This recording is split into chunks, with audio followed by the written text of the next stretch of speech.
सोचिए, किसी दिन आपको कहा जाए कि जेंडर एक समस्या वाला शब्द है, भेदभाव कानों को चुभता है, समाज शब्द सवाल पैदा करता है, इसलिए उसे हटा देना बेहतर है। और ये बात कोई व्हाट्सएप फॉरवर्ड नहीं है, बल्कि देश के सबसे बड़े यूनिवर्सिटीज में से एक दिल्ली यूनिवर्सिटी में हो रहा है।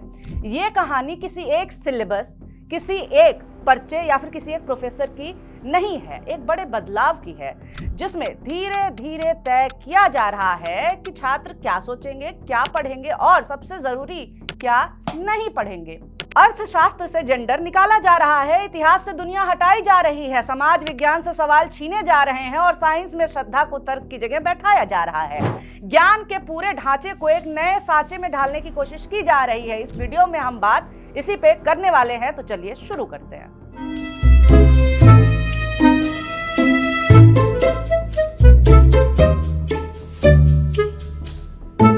नमस्कार, मेरा नाम है निवेदिता शांडिल्य और आप देख रहे हैं मॉलिटिक्स। दिल्ली यूनिवर्सिटी की अकादमिक परिषद की स्टैंडिंग कमेटी ने डिपार्टमेंट्स को अपने सिलेबस पर फिर से विचार करने के लिए कहा है। दिल्ली यूनिवर्सिटी अर्थशास्त्र डिपार्टमेंट के सिलेबस में एक यूनिट जेंडर और अर्थव्यवस्था को लेकर के थोड़ी परेशान है।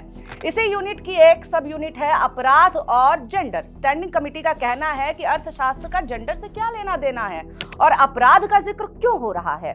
ये सब तो समाजशास्त्र यानी सोशियोलॉजी का मामला है, अर्थशास्त्र का तो है ही नहीं। सवाल सुनने में ठीक लग सकता है, लेकिन असल में है नहीं।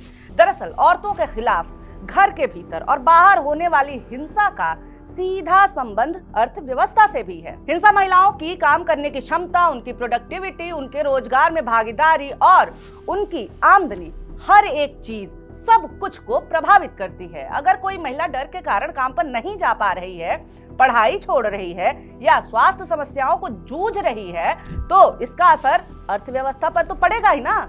ये कोई वैचारिक बहस नहीं है, बल्कि दुनिया भर में मान्य आर्थिक तथ्य है। लेकिन स्टैंडिंग कमेटी के सदस्य इसे मानने को राजी नहीं है, हम मन में नहीं करते हैं। यहीं से ये साफ हो जाता है कि मामला सिर्फ सिलेबस की उपयुक्तता का नहीं है, असल परेशानी जेंडर शब्द से है। ठीक वैसे ही जैसे कुछ समय पहले अर्थशास्त्र डिपार्टमेंट के ही एक और पर्चे पर आपत्ति जताई गई थी, इकोनॉमिक्स ऑफ डिस्क्रिमिनेशन यानी भेदभाव का अर्थशास्त्र। कमेटी ने यह पर्चा हटाने को कहा। जब डिपार्टमेंट के शिक्षक समिति के अध्यक्ष से मिले और वजह पूछी, तो जवाब जो है वो चौंकाने वाला मिला था कि डिस्क्रिमिनेशन शब्द कानों को अखरता है, इसे सिलेबस में कैसे रखा जा सकता है। अब सोचिए, अगर अर्थशास्त्र में भेदभाव पर बात नहीं होगी तो फिर किस पर होगी। मजदूरी में लैंगिक असमानता, जाति के आधार पर रोजगार के अवसर, अल्पसंख्यकों की आर्थिक स्थिति, ये सब क्या अर्थशास्त्र के बाहर की चीजें हैं? लेकिन यहाँ सवाल विषय का नहीं है, यहाँ सवाल शब्दों का है। जैसे ही भेदभाव, जेंडर, असमानता जैसे शब्द आते हैं ना, तो कुछ लोग बड़े असहज से हो जाते हैं। अगर अर्थशास्त्र में जेंडर और भेदभाव पर आपत्ति चौंकाती है, तो इतिहास और समाज विज्ञान के साथ जो किया जा रहा है ना, वो उससे भी ज्यादा चिंताजनक है। दिल्ली यूनिवर्सिटी के इतिहास डिपार्टमेंट को साफ साफ कहा गया है कि उनके सिलेबस में विश्व इतिहास पर जोर देने की कोई जरूरत नहीं है। तर्क दिया गया है कि भारत का इतिहास इतना बड़ा है, इतना विशाल है, इतना गहन है कि बाहर देखने की क्या जरूरत है, यानी कुएं का मेढक बने रहो। इतिहास डिपार्टमेंट ने समझाने की कोशिश की है कि सिलेबस का लगभग 70% हिस्सा भारतीय इतिहास से ही जुड़ा हुआ है, सिर्फ 30% में विश्व इतिहास पढ़ाया जाता है, ताकि छात्र ये समझ सकें कि भारत अकेले में विकसित नहीं हुआ है, बल्कि वैश्विक प्रक्रियाओं का हिस्सा रहा है। उपनिवेशवाद, औद्योगिक क्रांति, पूंजीवाद, राष्ट्र राज्य, ये सब समझे बिना भारत के इतिहास को कभी भी पूरी तरीके से समझा नहीं जा सकता है। लेकिन ये दलीलें स्टैंडिंग कमेटी के कुछ सदस्यों को पसंद नहीं आई। उनके लिए इतिहास का मतलब सिर्फ इस राष्ट्र का गौरव गान करना है, संदर्भ और तुलना करना नहीं है। इसी सोच का नतीजा है कि इतिहास डिपार्टमेंट के एक पर्चे प्राचीन भारतीय अर्थव्यवस्था और समाज से समाज शब्द हटाने के लिए कहा गया है। अब सवाल उठता है कि बिना समाज के अर्थव्यवस्था को आखिर समझा कैसे जाएगा? अर्थव्यवस्था तो समाज के भीतर ही ना काम करती है। जाति, वर्ग, लिंग, श्रम संबंध और सत्ता संरचना, ये सब समाज के हिस्से ही है ना। लेकिन शायद यही परेशानी है, समाज शब्द अपने साथ सवाल लाता है और सवाल अब सबसे बड़ा अपराध बन चुका है। इतिहास के सिलेबस से सिर्फ विषय नहीं बल्कि लेखक और विचारक भी हटाए जा रहे हैं। शिरीन मूसवी, इंद्राणी चटर्जी, रिचर्ड ईटन जैसे इतिहासकारों के लेख और उनकी किताबें हटाने के निर्देश दिए गए हैं। ये वही विद्वान हैं जिनका काम मुगल काल, श्रम व्यवस्था, अर्थव्यवस्था और सामाजिक संबंधों को समझने में मदद करता है। लेकिन समस्या ये है कि इनके शोध एक सपाट धार्मिक गौरव कथा में फिट नहीं बैठते हैं।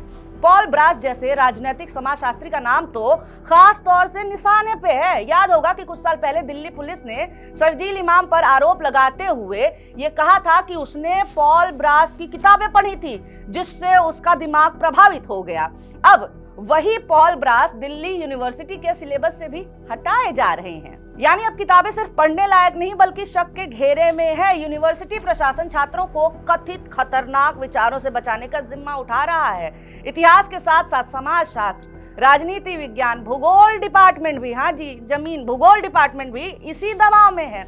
समाजशास्त्र डिपार्टमेंट से पूछा गया है कि वो वेबर, दुर्खीम और मार्क्स जैसे विदेशी विचारकों पर इतना जोर क्यों देते हैं। सलाह दी गई है कि भारतीय विचारकों और भारतीय पारिवारिक मूल्यों पर ज्यादा ध्यान दिया जाए। अब सवाल ये कोई नहीं पूछता है कि समाजशास्त्र एक वैश्विक अनुशासन है और उसकी बुनियादी थ्योरीज पूरी दुनिया में पढ़ाई जाती हैं, या ये कि मार्क्स, वेबर, दुर्खीम को पढ़ना कोई राजनीतिक साजिश नहीं है बल्कि समाज को समझने का औजार है। भूगोल डिपार्टमेंट से कहा गया है कि वो आंतरिक द्वंद्व, राष्ट्र निर्माण और सामाजिक भूगोल जैसे विषयों से बचें। सामाजिक भूगोल में यह पढ़ाया जाता है कि अनुसूचित जाति और जनजाति के लोग सामाजिक और भौगोलिक रूप से कहाँ खड़े हैं। लेकिन शायद यही दिक्कत है, क्योंकि जैसे ही आप ये दिखाते हैं कि समाज में असमानता है तो वो सरकार को चुनौती देना हो जाता है। यहाँ तक कहा गया है कि कास्ट, चर्च, कल्ट, सेक्ट जैसे शब्द विदेशी हैं, इन्हें हटा करके ऋषि मुनि जैसे भारतीय शब्द लेकर के आए जाएं। अब अगर कोई ये सोच रहा है कि सिलेबसों के साथ ये वैचारिक छेड़छाड़ सिर्फ यूनिवर्सिटीज तक ही सीमित है तो वो बहुत बड़ी भूल कर रहा है। ये प्रक्रिया अब स्कूलों तक पहुंच गई है और सबसे खतरनाक बात यह है कि इसके चपेट में साइंस जैसे विषय आ चुके हैं। हाल ही में नेशनल एजुकेशन पॉलिसी 2020 के तहत एनसीईआरटी ने कक्षा 8 की नई साइंस की किताब जारी की है।